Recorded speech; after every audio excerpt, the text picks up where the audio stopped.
So tell me about your new book. Why Mars and Venus Collide. In a sense, it's the appropriate sequel to Men Are From Mars, Women Are From Venus, because it covers a lot of the same territory, but from another perspective. When I wrote Men Are From Mars, I really didn't have the evidence as to why men and women are different, but I observed it and pointed out the differences and gave tips on how we can better communicate.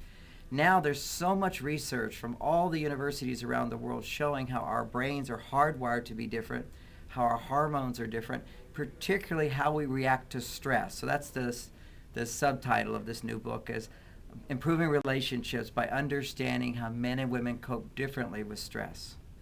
So you do think stress is a major impact whether the relationship is going to work or not between men and women? Clearly, you need to find the right person for you. You can't just make it work with anybody.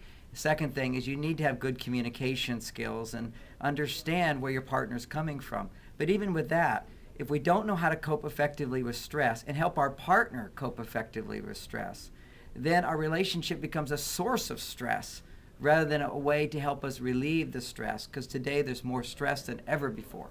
Yeah, we're running around. Women now have jobs. So do you think relationships are much harder nowadays than it was 20, 30, 50, 100 years ago? Clearly, everybody's having a harder time in their relationships because of the stress of the whole change in our society. And what's going on is when we're in a situation which is urgent or emergency or competitive, these type of situations stimulate a hormone called testosterone, which lowers stress for men and can even increase stress for women. There's another hormone which they've just discovered in terms of how it affects women, which is oxytocin.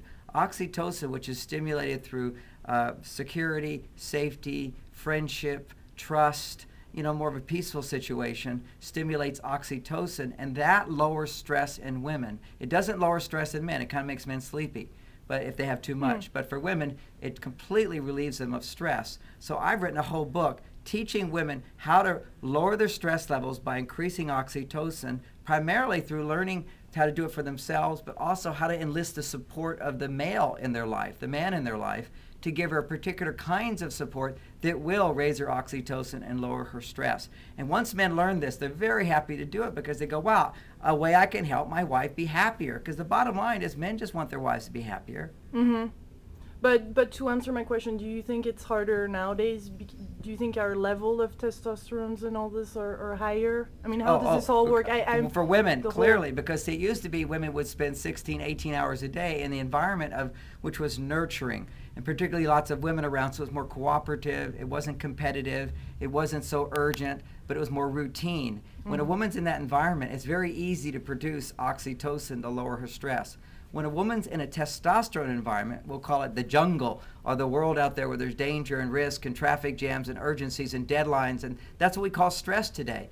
Well, when men are in that environment, it literally raises a man's testosterone, and that lowers his stress.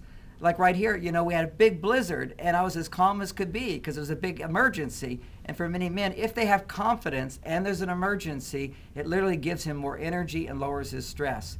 For women, it doesn't lower their stress. And this is just a proven reality, which the universities are now seeing, which is that women are hormonally set up differently. So women today, when they come home, their stress levels, another study showed, their stress levels double when they come home, whereas a man, they start coming down. So does all this apply? How about single women looking for this ideal mate? Apparently, it's difficult too. The stress is there, but how can you lower those when you actually don't have a partner? Well, that's why I wrote this book as well, because there's a lot of very much for single women.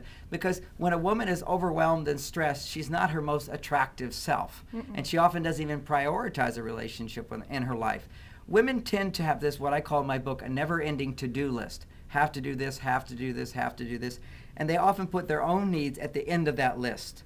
And that's what I call vulnerability. When a woman takes time to do the things that she needs for herself personally to lower the stress in her life, and that will lower the stress in her life, then she becomes much more attractive to the opposite sex. So the key is for women to find their vulnerability where they feel they need a man in their life, where they would really appreciate a man in their life, not just that it'd be nice if there was a man in their life. Because men are drawn to feeling like I can make a difference.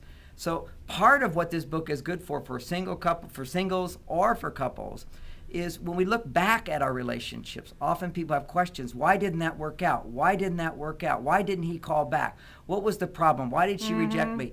Those big whys, that's what this book answers, because there's so many ways that women unknowingly turn off their husbands or a guy who's dating her for the first time, and she gives the wrong message. Let me give one example of that. Please. Because in my book, I talk about the importance of certain activities that will lower stress very, very quickly for women. And one of those is romance. That's why there's millions of romantic novels written are read by women every day, just all over the place. And rarely do men read them, because romance is something that will stimulate oxytocin, lower women's stress levels. And romance is basically where a man takes responsibility or takes charge to create a special event for her. If a woman has that to look forward to anticipate a date, she's looking ahead for it, where she'll be cared for, understood, respected, and honored. We're not talking men having to jump through hoops all the time, but once a week, do something special for her, and she looks forward to that. Then what occurs is as she's anticipating that support, her oxytocin levels start getting higher, and she's able to cope with stress better. But what men will typically do, if we're married to her, after a while, we think we're being loving, and we'll wait to the last minute. And we'll say, honey, what do you want to do? What would you like to do? And he thinks he's being wonderful, but there's no anticipation. There's no looking forward to it. So she's not going to get the same kind of stress reduction. Now, let's say they go out on the romantic date. Now, I've been talking so far about what men need to do, but nobody teaches women how to create romance. See, it's always about men being romantic, and men aren't romantic, but there's no knowledge of how women unknowingly, and I say this because they do it unknowingly. They don't want to ruin the romance, but they do in so many different ways, and they don't even know it. So, for example, if it's two women and they're having dinner, and they're friends, and the beans aren't good, they'll have no hesitation to go, oh, these beans are terrible, there's too much salt on it. I can't believe they did this. I went to this other restaurant, they were much better there. And then they'll get in a big conversation about the beans, and then the chicken's not cooked well, and they'll have a whole conversation about that. When two women talk about problems, they're commiserating. Actually, that lowers stress for women.